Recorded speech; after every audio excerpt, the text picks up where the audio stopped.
Unadhani kwa nini ilionekana Waislamu wako nyuma kwenye upande wa elimu ya sekula? Hili jambo lisiwe mazungumzo kati ya mimi na wewe. Ndio.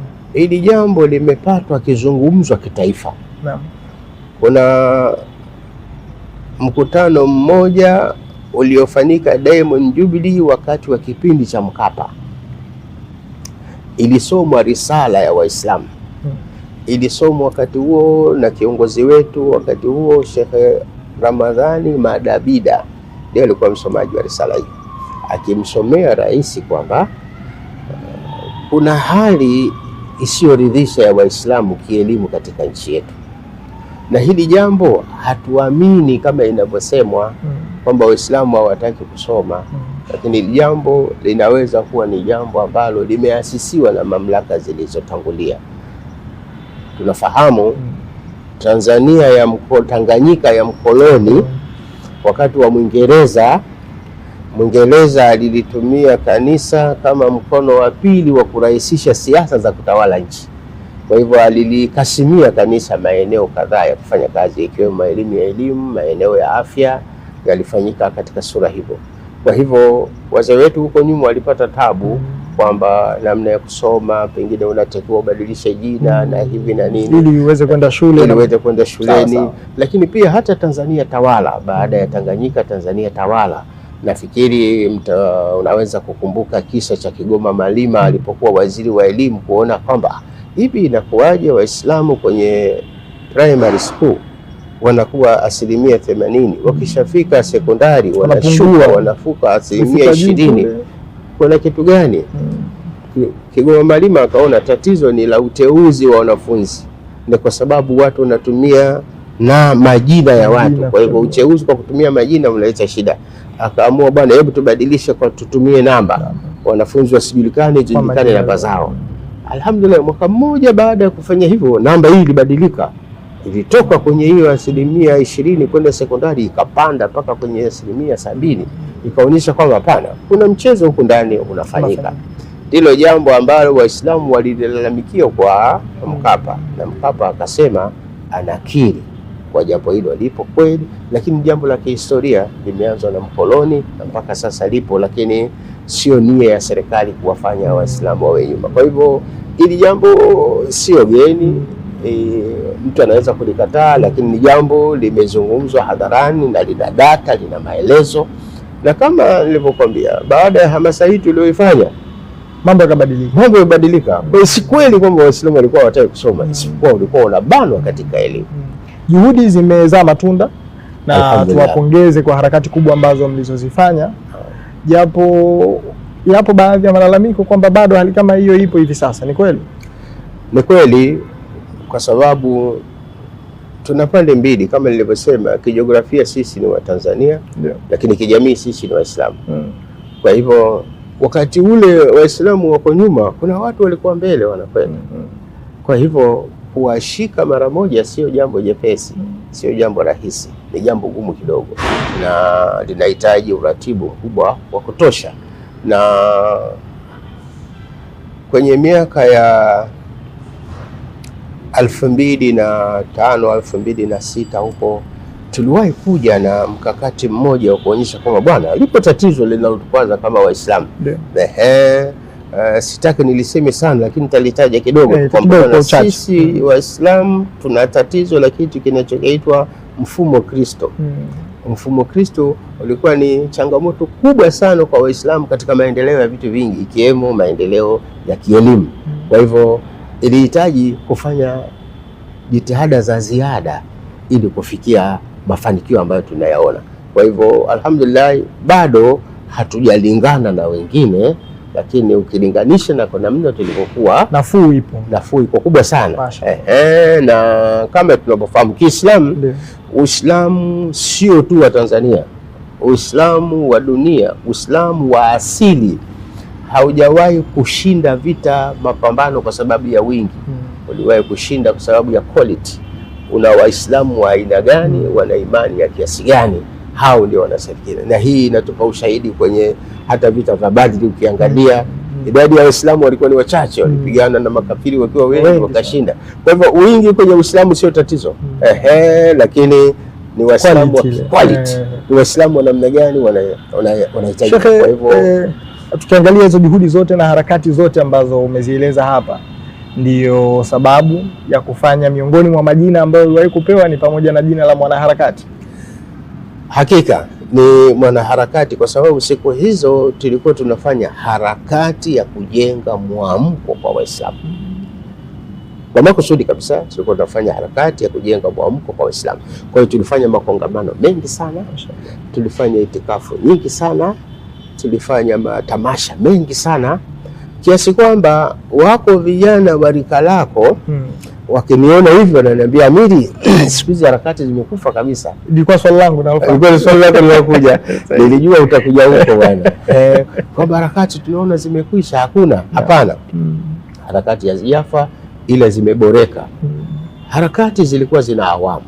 Kulikuwa na harakati awamu ya kujenga mwamko. Na alhamdulillah hiyo ilitakiwa iwe wazi hadharani, ionekane sana. Kwa sababu ni ya kujenga mwamko. Kwa hivyo harakati hii iliwavutia watu wengi, na alhamdulillah kama ninavyosema, tulikuwa na harakati ya kujenga mwamko hata kwa viongozi wa Kiislamu wakubali kwamba katika vituo vyetu vya misikiti na madrasa zetu zifanye kazi ya elimu ya nchi, kwa sababu hatuwezi kuepukana na kuwa Watanzania. Kwa hivyo lazima tuwe hivyo. Kwa hivyo jitihada hizo zilifanyika na harakati zilikuja, lakini kama nilivyosema, hivi leo tunazungumza, tuna shule za Kiislamu takriban 370 zinakwenda mbele. Sawa sawa. Sasa huwezi kujenga mwamko maisha yote. Unajenga mwamko, ukishaupata mwamko unautumiaje? Unakwenda kwenye awamu nyingine. Sasa hivi tupo kwenye awamu nyingine. Hamasa na mwamko tulishajenga, kwa sababu leo Kundecha hana sababu ya kuhimiza watu kujenga shule. Watu wanafahamu. Isipokuwa Kundecha sasa hivi ana kazi ya kuambia watu hapo msijenge shule. Kwa nini tusijenge shule? Bwana, hapo hapatoshi. Hapo hapakidhi mahitaji. Umeona? Kwa hivyo uelewa umekuwa mkubwa na hamasa imekuwa kubwa. Kwa hivyo ile kazi ya hamasa imepita muda wake. Tupo kwenye awamu nyingine. Iliwahi kutokea katika safari yako ukajutia pengine kuingia katika harakati na pengine ukataka kukata tamaa? Mazingira namna hiyo yametokea mara nyingi tu, kwa sababu hizi harakati zina mashaka yake. Kuna wakati zilikuwa zina mvutano mkubwa na serikali, lakini zina mvutano mkubwa na watu wa familia. Nakumbuka huko mwaka niliwahi kukamatwa na nikawekwa mahabusu kwa miezi 6 nikishtakiwa kwa kosa la kuua watu wawili. Kwa kuwapiga risasi. Nimepiga risasi watu wawili, nimempiga askari mmoja na raia mmoja, nikapewa shtaka hilo na nikakaa mahabusu kwa miezi 6 Segerea. Na haikuwa Segerea tu, nilipelekwa mahabusu Segerea. Nilipofika Segerea na mle ndani nikafungwa tena mle Segerea, nikawekwa selo, mahali ambapo natakiwa kukaa peke yangu na watu wanatakiwa mita 20 wasisogee karibu yangu. Kwa hivyo nimekaa hivyo kwa miezi 6, watu nawaona kwa kule mita 20, manake bwana mshawishi sana, huyo mshawishi sana. Kosa lenyewe lilikuwa hilo. Baada ya miezi 6 serikali ikasema hatuna haja na hiyo kesi, mshtakiwa anaachwa huru bila tatizo, kosa lolote. Kesi ya mauaji. Na ilikuwaje? Wakati huo mimi nilikuwa nafundisha shule ya Mkwajuni. Nikapigiwa simu na RCA wakati huo walikuwa nani yule Abdalla Zombe. Alipigia, bwana Kundecha, mimi nakuhitaji ofisini. Nikamwambia saa hizi na mimi niko ofisini. Ukitaka saa hizi nisubiri saa 10 nimalize kazi zangu. Mara moja kuna jambo la muhimu. Nikamwambia sasa kama ni muhimu kiasi hicho, naomba toka ofisini kwako njoo ofisini kwangu. Lakini mimi kutoka ofisini kwangu kuja huko wakati huu siwezi. Bwana jambo la muhimu bwana, usifanye mchezo na nini bwana, mimi nakusubiri hapa. Akakata simu. Basi mimi nikaendelea shughuli zangu. Nilipomaliza kazi yangu saa 10 nikaenda. Sasa mbona umekuja saa hizi? Nikamwambia nimekwambia saa hizi ndio nina nafasi. Sasa bwana, hapa kuna waandishi wa habari unatakiwa uongee nao. Kuhusu nini? Kuna Waislamu unataka kufanya hitima Mwembe Chai. Nikamwambia kwani kufanya hitima kuna ubaya gani? Lakini kuna viashiria vya uvunjifu wa amani, naomba uwaambie wasifanye. Nikamwambia bana, wanaofanya hitima sio mimi, watu wengine. Kwa hivyo ni kuelekeza wao, waambie waite kwenye jambo hilo. Mimi nataka useme wewe. Nikamwambia ukitaka niseme mimi, sio polisi. waambie waandishi wa habari waje ofisini kwangu. Nikasema hapa hii jambo agenti, kama bwana hilo siliwezi. Kama ndio hilo nimeshindwa. Mimi nikashika njia nikaondoka. Siku ya pili nikaitwa, nikamwambia kukataa kuja sikatai, mimi nakuja. Nilipofika nikamwambia bwana, uko chini ya ulinzi, unashtakiwa kwa kesi ya mauaji. Mimi hivi mauaji wote ndio mnaopata kwa namna hii? Basi nikaenda nikafikiri ni masuala labda linaweza kuisha dakika 20, siku moja, siku mbili, siku tatu, miezi 6 bwana. Nilipotoka nakumbuka mama yangu mzazi aliniita.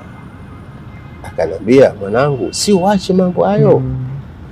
Nikamwambia, mama, nakupenda sana na ninakuheshimu. Natamani sana kuheshimu maneno yako. Lakini ninapata tatizo, hicho unachoambia niache ni kitu gani? Unaona sasa kama hivi umefungwa, umepoteza muda mrefu gerezani huko. Nikamwambia, mama, hata hicho nilichofungiwa unajua hata mimi sikijui. Mimi kwenda gerezani nimepigiwa simu nikiwa shuleni nafundisha. Nimeitwa tena na sasa nataka kumwambia mama niache kufundisha. Na kule ninakofundisha mbona wako wengi, ndio shule zinafanya kazi ya serikali hiyo. Nikamwambia, mama, hili jambo mimi nafikiri wewe ulielewi, hata mimi silielewi. Fanya subira mama yangu kama na mimi nilivyokuwa na subira. Kwa hivyo kuna mambo magumu kweli yalifikia mpaka unajiuliza sasa nifanyeje? Nimsikilize mama yangu au niendelee na shughuli zangu? Lakini na hakika mama yangu hana taarifa ya kutosha juu ya hili jambo. Lakini pia na hakika mama yangu bado mwamko wa Uislamu na yeye sio mkubwa kama ulipo watu wengine. Inawezekana nilifanya kazi ya kujenga mwamko kwa watu wengine wengi, nilisahau kuanzia nyumbani kwangu, nyumbani kwetu inawezekana kile. Kwa hivyo yako mambo yalitokea, yanaweza kukatisha tamaa, unaweza ukaona afadhali tuache, lakini tunashukuru alhamdulillah, Mwenyezi Mungu alituimarisha mpaka hivi tunaenda. Mashallah, ulikuwa imara sana Sheikh. Alhamdulillah. Na Allah aendelee kukufanya kwa imara zaidi. Amin.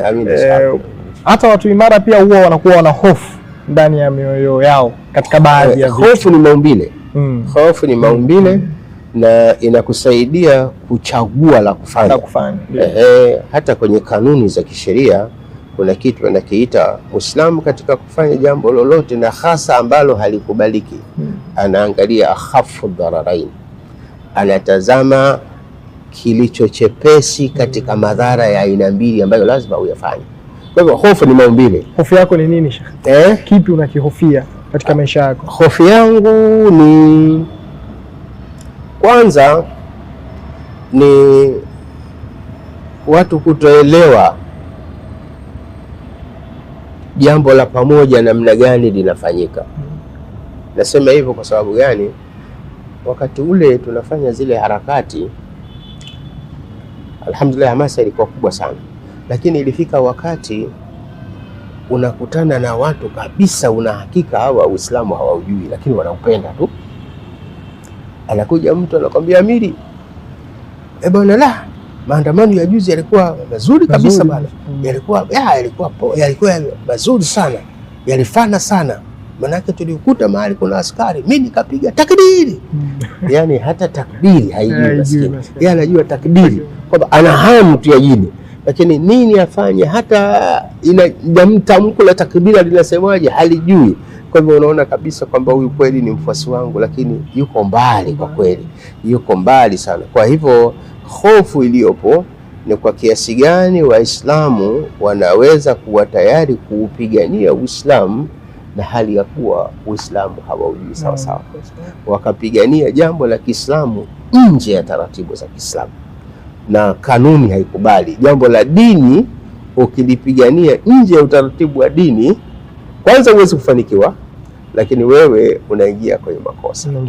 Sasa hii ndio hofu nilionayo kubwa, kwamba bado tuna jitihada kubwa zinazofanya, lakini sehemu kubwa ya Waislamu, harakati za Kiislamu na dini yenyewe bado iko chini sana. Kwa hivyo kuna mambo ambayo yanatazama kama mambo ya Kiislamu, kumbe yako nje ya Uislamu. Kwa hiyo kuna kazi kubwa ya kufanya, na nyie mnaotazama kama watu wa mbele, kwa hivyo mna jukumu kubwa la kuhakikisha mmefika kwa wenzenu wao kuhakikisha jambo. Lakini alhamdulillah, tunaamini hatua zinakwenda, idadi yetu ya watu wanaofanya kazi hii imekuwa kubwa, na nafikiri tupo katika hatua za mwisho za kupata watu wa kutupokea kufanya kazi hizi inshallah. Sheikh, hapo kwenye kupata watu wa kuwapokea mnawaandaa hao watu? Bila shaka miongoni mwa maandalizi kama nilivyosema, tulisema lazima tuwe na shule. Shule zisiwe shule tu, ziwe shule za Kiislamu. Kazi yake nini? Ni kuandaa Waislamu waijue dunia yao, waijue dini yao. Wakijua dunia yao, wakijua dini yao, alhamdulillah watapambana katika harakati za maisha kwa namna nzuri. Kwa hiyo kazi hiyo bwana imefanyika ya kutosha kabisa.